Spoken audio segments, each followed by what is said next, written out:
Салам достор, сиздер менен кайрадан эле мен Дарья Батырханова. Сиздердин назарыңыздарда актуалдуу болуп жаткан макияждардын бири пигменттүүс макияж.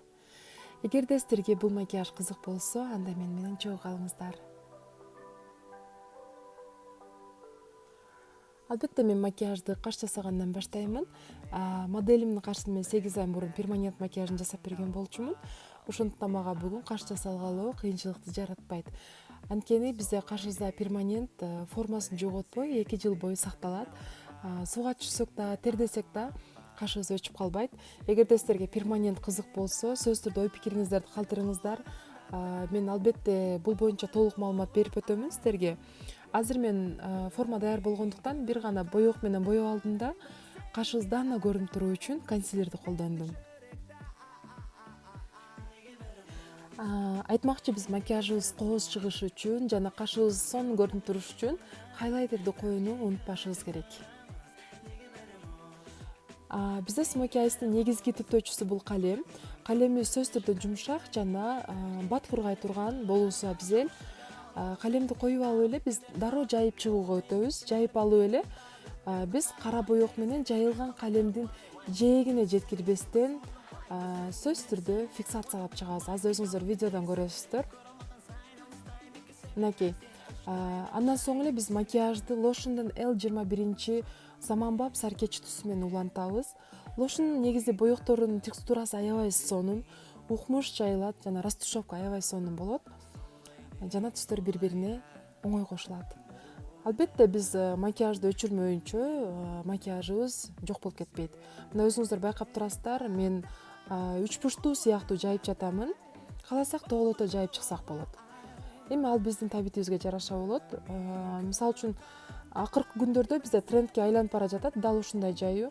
Эгерде сиздерге замандан арттан калбайм десеңиздер, сиздерге бул техника кеңеш болсун. Мынакей достор, биз азыр көзүбүздүн астыңкы кабатын калем менен боеп алдык. Андан соң биз жайып алып туруп эле биз L21 менен кененирээк боеп чыгабыз. Биздин көзүбүздүн астыңкы катмары канчалык кенен боелсо, ошончолук биздин көзүбүз чоңоет. Ушул бойдон калтырып койсок бизге кызыктай көрүнүп калат. Ошондуктан мен кара түстү сөзсүз түрдө иштетемин. Айтмакчы, бизде смоки айс биздин азиат кыздарыбыз үчүн эң сонун макияж деп эсептелинет. Себеби биздин шишиген көздөрүбүз, биздин мындай асылып калган сурмабыз баардыгы билинбей калып кетет. Мына биздин азыр макияжыбыздын маңызына кезек жетти. Бул азыр атайын клей праймерди коюп жатам көзүнө. Андан соң биз Inglot'тун эң популярдуу 85 номерин коебуз. Бул 85 номердеги пигмент бир заматта изумруд, ошол эле убакта сыя түстү берет. Аябай сонун көрүнөт. Жарык атайын софиттерде, атайын жарыктарда аябай сонун жылтырайт. Достор, мындай кечки макияжды биз тагылма кирпиксиз элестетпейбиз. Азыр кирпик жабыштырып жатам. Мына өзүңүздөр байкагандай эле агарып турат. Бул агарган клей 1 минутадан кийин өзү эле жок болуп кетет. Кайра кара түскө айланып кетет. Көзүбүздүн макияжы бүтөрү менен биздин бетибизге праймер коебуз. Праймерден кийин биз дароо эле тоналдык крем коюуга өтөбүз. Мен көбүнчө тоналдык кремди атайын спонж менен койгонду жакшы көрөмүн. Анткени спонж менен аябай тегиз жана өзүнүн нормасында гана коюлат. Бирок спонж менен коюп жаткан учурда да биз мындай арчыбастан атайын ургулоо жолу менен коюп чыгышыбыз керек. Мына өзүңүздөр көрүп тургандай кыймылдар менен коюп чыгабыз. Эми биз бетин коррекциялайбыз. Биздин макияжыбыз даана көрүнүп туруу үчүн көзүбүздүн астыңкы кабатын ак түстөгү корректор менен боейбиз.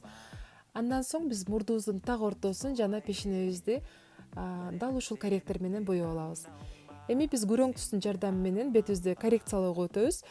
Кулагыбыздын үстүнкү кабатынан баштап оозубузга карай тартылабыз.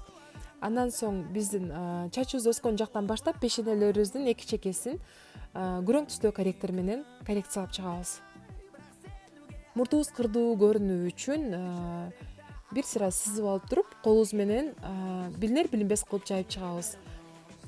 Эми ушунун баардыгын биз спонждун жардамы менен атайын өтө билинип турган жактарын өчүргөнчө бастырып чыгабыз. Эми мен Faberlic'тин 62-40 номердеги упасын жардамы менен жасаган контурубуздун баардыгын фиксациялап чыгамын. Биз эч качан унутпашыбыз керек, макияждагы эң негизги эреже бул канчалык көзүбүз билине тургандай боёлсо, көзүбүз ошончолук билинбегендей боюлушу абзел. Андыктан мен ушул эрежеге таянып, моделимдин оозун анча билинбеген түс менен боеп чыгамын. Эми бул түстү биз көбүнчө нюд түстөр деп коебуз. Оозубуздун гана түсүн алган түстөр. Азыр помаданы кое болгон соң мен азыр оозумдун чеке жактарын атайын тоналдык крем менен тегиздеп алам. Достор, эгерде сиздер менин видеолорумду көрүп жаткан болсоңуздар, эгерде менин видеому бааласаңыздар, сөзсүз түрдө лайк коюңуздар.